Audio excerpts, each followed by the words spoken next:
Yo, c'est Pollux et on se retrouve aujourd'hui pour une config PC à 500€, mais contrairement aux autres configs PC qui sont généralement orientés gaming, je vais aujourd'hui vous présenter une configuration aussi bien pour du jeu que pour du montage ou de la bureautique, en même temps d'avoir un joli design.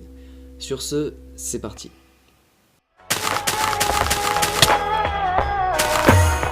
Yo, I ain't here for the money, I ain't here for the fame.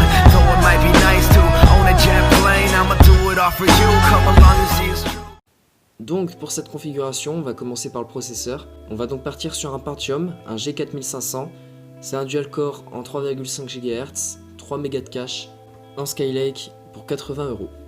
Bon, je vois déjà les débutants en informatique me dire qu'un Pentium c'est nul et c'est pas puissant.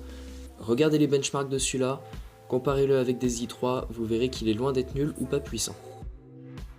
On va maintenant passer à la carte mère. Je suis parti sur une MSI H110M Gaming. C'est une carte mère micro ATX avec un SATA de 6 Gb par seconde et de l'USB 3.0. Normal, vous me direz. Elle est équipée aussi de quelques LED rouges pour l'aspect gaming et l'esthétique du PC. Pour la RAM, je suis parti sur de la DDR4 2x4 Go en 2133 MHz et en K15. Tout ce que je peux vous dire, c'est que c'est de la DDR4 en 2133, donc c'est rapide, et que vous en avez 8 Go en dual channel, donc c'est encore mieux.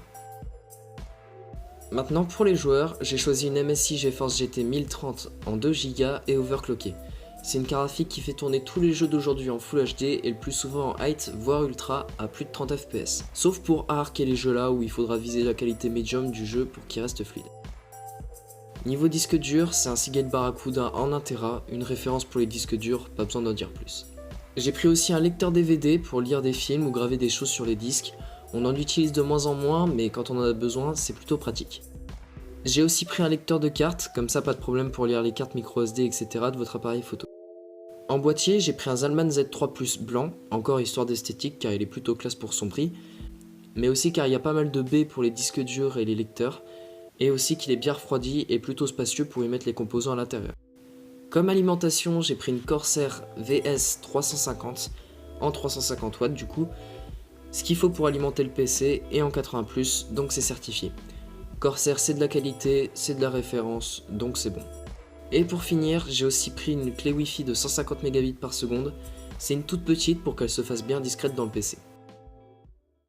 Voilà, avec ça vous avez un PC puissant en montage, en jeu, en rendu 3D, etc. pour 500€. J'espère que vous avez apprécié la vidéo, et si c'est le cas, bon, pouce bleu, abonnement, enfin tu connais parce que tout le monde le dit. Sur ce, c'était Pollux, je vous laisse le lien des tests de ce PC dans la description. Salut.